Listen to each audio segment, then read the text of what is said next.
நாம இந்த நாள் நிகழ்ச்சி மூலமா யார பத்தி தெரிஞ்சுக்க போறோம் அப்படின்னா, 1960 மற்றும் 1970களில் தமிழ் திரையுலகத்துல புகழ்பெற்ற ஒரு முன்னணி இந்திய நடிகரான ஆர் முத்துராமன் அவங்கள பத்தி தான் தெரிஞ்சுக்க போறோம். நவரசங்களையும் தன் நடிப்பில் மிக அழகாக வெளிப்படுத்தியதால் இவர் ரசிகர்களால் நவரச திலகம் என்று அன்போடு அழைக்கப்பட்டிருக்காரு. 1929ஆம் ஆண்டு ஜூலை மாதம் 4ஆம் தேதி தஞ்சாவூர் மாவட்டத்தில் உள்ள ஒரத்த நாட்டில் பிறந்துள்ளார் ஆர் முத்துராமன் அவர்கள். 1981ஆம் ஆண்டு அக்டோபர் மாதம் 16ஆம் தேதி முத்துராமன் அவர்கள் காலமாகியுள்ளார். ஆரம்பத்துல ஒரு அரசு ஊழியராக தன்னோட வாழ்க்கையை தொடங்கியிருக்காரு. கலை மீது இருந்த ஆர்வத்தால SV சகசரநாமத்தோட சேவா ஸ்டேஜ் அப்படிங்கிற புகழ்பெற்ற நாடக குழுக்கள்ல இணைந்து நடிச்சிருக்கிறாங்க. முத்துராமன் அவர்கள் தமிழ் சினிமாவில கதாநாயகன், துணை கதாநாயகன், வில்லன் மற்றும் குணசித்திர வேடங்கள்ல 100க்கும் மேற்பட்ட திரைப்படங்கள்ல நடிச்சிருக்கிறாரு. அன்றைய காலகட்டத்தோட முன்னணி இயக்குநர்களான ஸ்ரீதர் மற்றும் K. பாலச்சந்தர் ஆகியோரோட படங்கள்ல பல முக்கிய கதாபாத்திரங்கள்ல நடிச்சிருக்கிறாரு முத்துராமன் அவர்கள். இயக்குனர் ஸ்ரீதரோட காதலிக்க நேரமில்லை திரைப்படம் இவருக்கு மிகப்பெரிய திருப்பத்தை ஏற்படுத்துச்சு அப்படின்னு சொல்லலாம். சிவாஜி கணேசன், MG ராமச்சந்திரன், ஜெமினி கணேசன், ஜெயசங்கர், சிவகுமார், கமலஹாசன் மற்றும் ரஜினிகாந்த் போன்ற பல முன்னணி நடிகர்களோட இணைஞ்சு நடிச்சிருக்கிறாங்க முத்துராமன் அவர்கள்.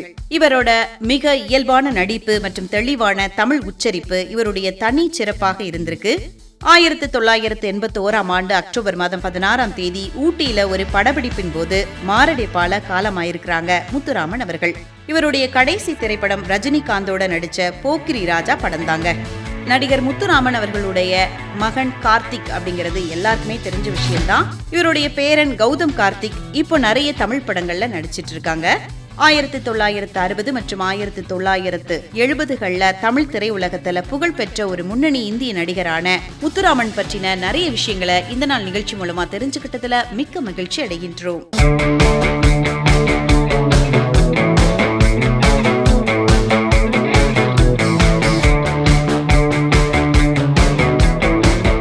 இப்ப நாம இந்த நாள் நிகழ்ச்சி மூலமா இன்னைக்கு யாரு சந்தோஷமா தன்னோட பிறந்த நாளை கொண்டாடிட்டு இருக்காங்க அப்படிங்கறத பத்தி தெரிஞ்சுக்க போறோம்.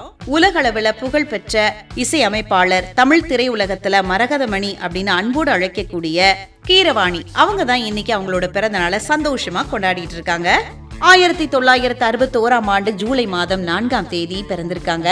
இவங்களோட இயற்பெயர் கொடிரி மரகதமணி கீரவாணி அப்படிங்கிறது தான் இவரோட இயற்பெயர். ஆந்திர பிரதேசத்துல கோவூர்ல பிறந்திருக்காங்க. இவர் தமிழ் சினிமாவில மரகதமணி அப்படின்னும், இந்தி சினிமாவில MM கிரீம் அப்படின்னும், தெலுங்குல MM கீரவாணி அப்படின்னு அழைக்கப்பட்டிருக்காரு.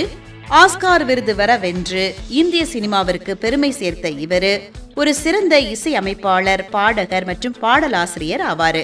1990கள்ல தமிழ் சினிமாவில நுழைஞ்ச இவரு தன்னோட மென்மையான மற்றும் அழுத்தமான இசையால பல சூப்பர் ஹிட் பாடல்களை கொடுத்திருக்காரு. இயக்குனர் K. பாலச்சந்தர் இயக்கத்துல வெளியான அழகன் திரைப்படத்துல சங்கீத ஸ்வரங்கள் அப்படிங்கிற பாடலையும், ஜாதி மல்லி பூச்சரமே அப்படிங்கிற பாடலையும், தத்தித்தோம் அப்படிங்கிற பாடலையும் நம்ம வாழ்நாள்ல நம்ம மறக்கவே மாட்டோம். இந்த அருமையான பாடல்களை தந்தது மரகதமணி அவர்கள்தான். வானமே எல்லை திரைப்படத்துல இடம்பெற்ற சோகம் இனி இல்லை மற்றும் நாடோடி மன்னர்களே அப்படிங்கிற பாடல்கள் இளைஞர்களுக்கு பெரும் ஊக்கத்தை அளிச்சது. ஜாதி மல்லி, பிரதாப், தேவராகம் மற்றும் பிரம்மாண்ட படமான பாகுபலி இந்த திரைப்படங்களுக்கு எல்லாத்துக்குமே மரகதமணி அவர்கள் தான் இசையமைச்சிருக்கிறாங்க. தன்னோட தம்பியான இயக்குனர் SS ராஜமௌலி இயக்கத்துல வெளியான RRR திரைப்படத்திற்கு இவர் தான் இசையமைச்சிருக்கிறாரு. இந்த திரைப்படத்துல இடம்பெற்ற நாட்டு நாட்டு அப்படிங்கிற துள்ளலான பாடல் 2023ஆம் ஆண்டு உலகத்தோட மிக உயரிய விருதான ஆஸ்கார் விருதை வென்றிருக்கு. இதே பாடலுக்காக சிறந்த அசல் பாடலுக்கான கோல்டன் குளோப் விருதையும் வென்று சாதனை படைச்சிருக்கிறாங்க. 3 சகாப்தங்களுக்கும் மேலாக இசைத்துறையில சாதித்து வரக்கூடிய இவருக்கு பல உயரிய விருதுகள் வழங்கப்பட்டிருக்கு. இந்திய அரசோட பத்மஸ்ரீ விருது, சிறந்த இசைக்கான தேசிய திரைப்பட விருதுகள், தமிழக அரசோட சிறந்த இசையமைப்பாளர் விருது, பல பிலிம்பேர் விருதுகள் மற்றும் நந்தி விருதுகள் எல்லாமே இவர் வாங்கியிருக்கிறாரு. இன்னும் நிறைய விருதுகள் வாங்கணும் சொல்லிட்டு இந்த நாள் நிகழ்ச்சி மூலமா மரகதமணி அவர்களுக்கு ஸ்பெஷலான வாழ்த்துக்களை நம்ம சொல்லிக்கலாம்.